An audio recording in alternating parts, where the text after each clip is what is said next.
Welcome to I dream. నేను మీ సురేఖ. రోజు రోజుకి కెనడా వెళ్ళి జాబ్ చేయాలి అనుకునేవారు పెరిగిపోతూనే ఉన్నారు. వారి సంఖ్య అలా అమాంతం పెరిగిపోతూ ఉంది. అయితే కెనడా వెళ్ళాలి అంటే రిక్వైర్మెంట్స్ ఏంటి, పిఆర్ ఫార్మాలిటీస్ ఏంటి అనే విషయం ఇవాళ డీటెయిల్గా తెలుసుకుందాం. ఇవాళ మనతో పాటు ఉన్నారు Excela immigration services senior consultant Bhargavi garu. వారితో మాట్లాడదాం. హలో అండి. హలో అండి. ఎలా ఉన్నారండి? ఐఎమ్ డూయింగ్ గుడ్ అండి. సో కెనడాకి వెళ్ళి జాబ్ చేయాలి అనగానే చాలామంది ఎక్సెలా ఇమిగ్రేషన్ సర్వీసెస్ని కాంటాక్ట్ అవుతూ ఉన్నారండి. ఏవేవి చేస్తూ ఉంటారు మేడం? ఎక్సెలా ఇమిగ్రేషన్ సర్వీసెస్ ఎక్కువగా మార్కెట్లో వినపడటానికి కారణం ఏంటి? సో ఇక్కడ ఎక్సెల్లాకి మోర్ దాన్ 15 years ఎక్స్పీరియన్స్ ఉన్న కన్సల్టెన్సీ. ఇక్కడ మనం ఓన్లీ ఒక వీసానే అని కాదు, స్టడీ వీసాస్ చేస్తాము, స్టూడెంట్ అప్లికేషన్స్, అండ్ మనకి ఇమిగ్రేషన్ పార్ట్ చేస్తాము. అండ్ ఈ రెండే మాత్రమే కాకుండా like tourist visas, visit visas, so ప్రతి ఒక్క వీసాస్ కూడా ఇక్కడ చేయడం జరుగుతుంది. ఓకే మేడం, ఎక్కువగా కెనడా పిఆర్ అని వింటూ ఉంటాం కదండి. అసలు కెనడా పిఆర్ అంటే ఏంటండి? PR means permanent residency visa. So ఇదేంటి అంటే ఎవరైతే ఇంకా అబ్రాడ్ వెళ్ళి సెటిల్ అయిపోదాం, ఫ్యామిలీతో హ్యాపీగా ఉండి జాబ్ చేసుకుందాం అనే వాళ్ళు ఈ పిఆర్కి ఎలిజిబుల్ అవుతారు. ఓకే. సో నార్మల్గా మనం ఏ వీసా చూసుకున్నా కానీ అక్కడ టెంపరీ మాత్రమే ఉండి వచ్చేయాల్సి ఉంటుంది. సో ఇదేంటి అంటే పర్మనెంట్ రెసిడెన్సీ అనమాట. ఇంకా సెటిల్ అయిపోయి మీరు ఇంకా అక్కడ జాబ్ చేసుకునే విధంగా ఫ్యామిలీ మొత్తం. ఓకే మేడం, ఈ పిఆర్ బెనిఫిట్స్ ఏంటండి? Canada PR benefits? PR through మనకి కెనడా గవర్నమెంట్ ఇస్తున్న బెనిఫిట్స్ ఏంటి అంటే ప్రైమరీ పర్సన్గా మీరు మాత్రమే ఫుల్ టైం జాబ్ చేసుకోవడం కాదు, మీతో పాటు డిపెండెంట్గా వస్తారు కదా, వాళ్ళు కూడా ఫుల్ టైం జాబ్ చేసుకోవచ్చు.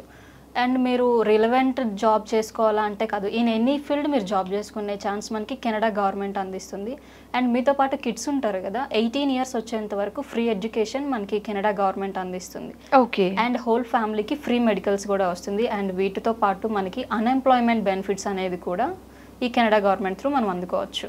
మేడం, కెనడా పిఆర్కి ఎవరెవరు అప్లై చేయొచ్చండి? అంటే ఎలాంటి వాళ్ళు ఎలిజిబుల్ అండి?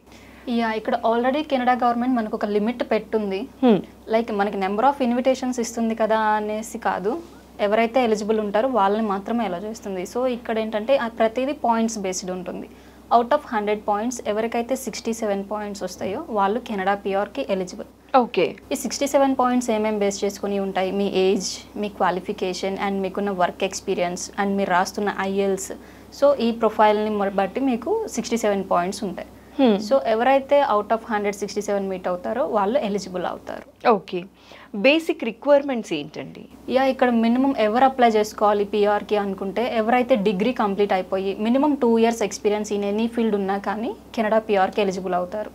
లేదు మాస్టర్స్ చేసిన వాళ్ళు ఉంటారు కదా, 1 year ఎక్స్పీరియన్స్ ఉన్నా కానీ వాళ్ళు ఎలిజిబుల్ అవుతారు. మేడం, జనరలీ ఏ కంట్రీకి వెళ్ళాలి అనుకున్నా ఈ పిఆర్ ప్రాసెస్ చాలా టైం పడుతుంది, ఇయర్స్ టుగెదర్ తినేస్తుంది అంటారండి, భయపడతారు. సో మొత్తానికి మాట్లాడాలంటే ఈ కెనడా పిఆర్ ప్రాసెస్ టైం ఎంత పడుతుందండి ఓవరాల్గా కంప్లీట్ అవ్వడానికి? మాట్లాడుకుంటే ఇది మనకి 4 to 10 months పట్టొచ్చండి. Okay. Like minimum time period వచ్చేసి 4 months లో 4 months లో కూడా వచ్చినాయి ఉంటాయండి. బేస్డ్ ఆన్ ప్రొఫైల్ ఉంటుంది, క్లయింట్ ప్రొఫైల్ కావచ్చు. అండ్ ఇంకొకటి ఏంటి అంటే లైక్ కెనడా ఇమిగ్రేషన్ ఒక్కొక్క రిక్వైర్మెంట్ని బట్టి మనకి ఇన్విటేషన్స్ తీస్తూ ఉంటుంది. సో అది బేస్డ్ ఆన్ ప్రొఫైల్ అనుకోవచ్చు. ఓకే. ఐఎల్స్ అని వింటూ ఉంటాం కదండి, ఈ ఐఎల్స్ మ్యాండేటరీ అంటారా కెనడాకి వెళ్ళాలి అనుకునే వాళ్ళు? ఒకవేళ రాస్తే వీళ్ళకి ఎంత స్కోర్ మినిమం ఉండాలండి? మ్యాండేటరీ, ఎందుకంటే ఇప్పుడు మనకి లాంగ్వేజ్ అనేది ఇప్పుడు మనం అదర్ కంట్రీ వెళ్తున్నాం కాబట్టి మినిమం ఇంగ్లీష్ అయితే వచ్చి ఉండాలి. సో అందు పర్పస్ ఐఎల్స్. ఇదేంటంటే ఒక ప్రొఫిషియన్సీ టెస్ట్. ఓన్లీ ఐఎల్సా అంటే కాదు, ఇప్పుడు మనకి రీసెంట్గా సెల్పిప్ కూడా రాయొచ్చు అండ్ పీటీఈ కోర్ కూడా రాయొచ్చు అనేది వచ్చింది. సో దీనికి తగ్గట్టుగా మేము ట్రైనింగ్ ప్రొవైడ్ చేస్తాం, సపరేట్ ట్రైనర్స్ ఉన్నారు మనకి. ఓకే. సో ఎవరైతే ఓన్లీ ఐఎల్స్ గురించి భయపడి ప్రాసెస్ ఆపుకునే వాళ్ళు నేను చాలా మందిని కూడా చూశాను. సో వాళ్ళ గురించి ఏంటి అంటే సపరేట్ ట్రైనర్స్ ఉన్నారు. మీ డైలీ బిజీ లైఫ్లో 1 hour ఇస్తే సరిపోతుంది. ఓకే మేడం, ఇంకొకటి ఏంటి అంటే ఎక్స్ప్రెస్ ఎంట్రీ పూల్ అని చెప్పి ఎక్కువ వింటున్నామండి. ఏంటండి అసలు ఇది ఎక్స్ప్రెస్ ఎంట్రీ పూల్ అంటే? లైక్ ఈ ఎక్స్ప్రెస్ ఎంట్రీ ఏంటి అంటే ఆన్లైన్ అప్లికేషన్ సిస్టమ్ అనమాట. ముందు ఇక్కడ దాకా రావాలి అంటే మనం ఐఎల్స్ కంప్లీట్ చేసి ఉండాలి. అండ్ దీంతో పాటు మనం చదివిన బ్యాచిలర్స్ కావచ్చు, మాస్టర్స్ కావచ్చు, ఆ యూనివర్సిటీ అనేది కెనడా గవర్నమెంట్ వాళ్ళు చెక్ చేస్తారు. ఈ 2 steps కంప్లీట్ అయిపోయిన తర్వాత మన ప్రొఫైల్ ఎక్స్ప్రెస్ ఎంట్రీలోకి లాంచ్ అవుతుంది. ఇక్కడ ఎట్లా ఉంటుందంటే ఎవ్రీ 15 daysకి డ్రాస్ జరుగుతూ ఉంటాయి. లైక్ మనకు వచ్చిన పాయింట్స్ ఉంటాయి కదా, దాన్నే మనం సిఆర్ఎస్ పాయింట్స్ అంటాం, కాంప్రహెన్సివ్ ర్యాంకింగ్ సిస్టమ్ అని అంటాము. సో మనకు వచ్చిన CRS points and Canada government పెట్టిన కట్ ఆఫ్ పాయింట్స్ ఉంటాయి కదా, ఆ రెండు కనుక మీట్ అవుతున్నాయి అనుకుంటే మనకి కెనడా గవర్నమెంట్ నుండి ఇన్విటేషన్ వస్తుంది. సో టోటల్లీ ఈ ఎక్స్ప్రెస్ ఎంట్రీలో మనకి 2 టైప్స్ ఉంటుంది. Like one is FSW and another one is PNP. FSW means federal skilled worker. In case మనకి ఇన్విటేషన్ అనేది FSW ప్రోగ్రామ్ నుండి వస్తే డైరెక్ట్గా డే 1 నుండి మనం నచ్చిన ప్రోవెన్లో ల్యాండ్ అయిపోయి జాబ్ చేసుకోవచ్చు. ఓకే. రిమైనింగ్ బెనిఫిట్స్ అన్నీ సేమ్, లైక్ 5 years వీసా వస్తుంది and wife and husband same job చేసుకోవచ్చు ఫుల్ టైమ్, కిడ్స్కి ఫ్రీ ఎడ్యుకేషన్. అండ్ ఇంకొకటి PNP, ప్రోవిన్స్ నామినీ ప్రోగ్రామ్. ఇదేంటి అంటే పర్టికులర్ స్టేట్ నుండి మన వర్క్ డిమాండ్ ఉంటే ఇన్విటేషన్ డైరెక్ట్ వస్తుంది. సో దీన్నే మనం PNP ప్రోగ్రామ్ అని అంటాం. సో ఇక్కడ ఏంటి అంటే డిఫరెన్స్ రెండింటికి, PNPలో మనం 2 years స్టే ఉండి తర్వాత మనం ఎటైనా చేంజ్ అవ్వచ్చు. మేడం వీసా వచ్చాక జాబ్ ఆపర్చునిటీస్ ఎలా ఉన్నాయండి? ఇప్పుడు మనం ఎక్కువగా లైక్ డైరెక్ట్ PR వచ్చేసి కెనడా అండ్ ఆస్ట్రేలియా రెండు ఇస్తుంది. బట్ ఇప్పుడు మనం ఎక్కువగా కెనడా గురించి మాత్రమే మాట్లాడుకుంటున్నాం. ఎందుకు అంటే లైక్ ఇక్కడ ఇన్ ఎనీ ఫీల్డ్ చేసే అవకాశం మనకి కెనడా గవర్నమెంట్ అందిస్తుంది.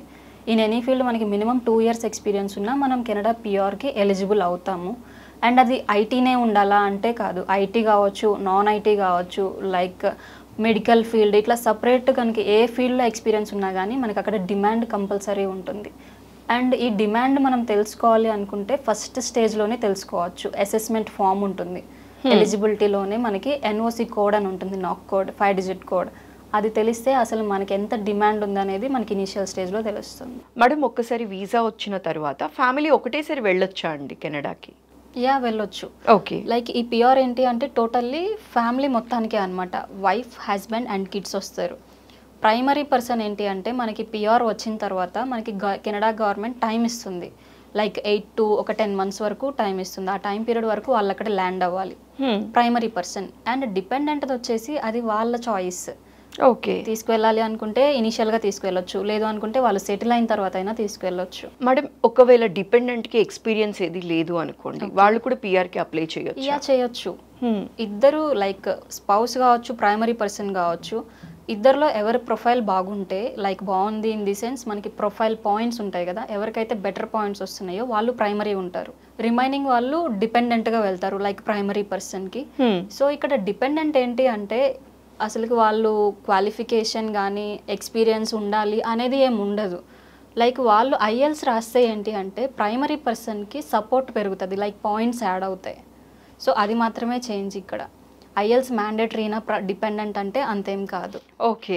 సో డిపెండెంట్కి IELTS మ్యాండేటరీ కాదు, కానీ డిపెండెంట్ కనుక IELTS రాస్తే ప్రైమరీ పర్సన్కి అడ్వాంటేజ్. ఓకే. భార్గవి గారు, జనరలీ ఇప్పుడు ఎక్సెలా ఇమిగ్రేషన్ సర్వీసెస్ బ్రాంచెస్ ఎక్కడెక్కడ ఉన్నాయండి? లైక్ ఇప్పుడు సపోజ్ ఎవరైనా మిమ్మల్ని కాంటాక్ట్ అవ్వాలి అనుకున్నా కూడా ఎలా కాంటాక్ట్ అవ్వాలండి? నేను వచ్చేసి KPHB బ్రాంచ్లో ఉంటాను. అండ్ మన ఎక్సెలా బ్రాంచెస్ వచ్చేసి హైదరాబాద్లో మాదాపూర్, KPHB అండ్ సోమాజిగూడ.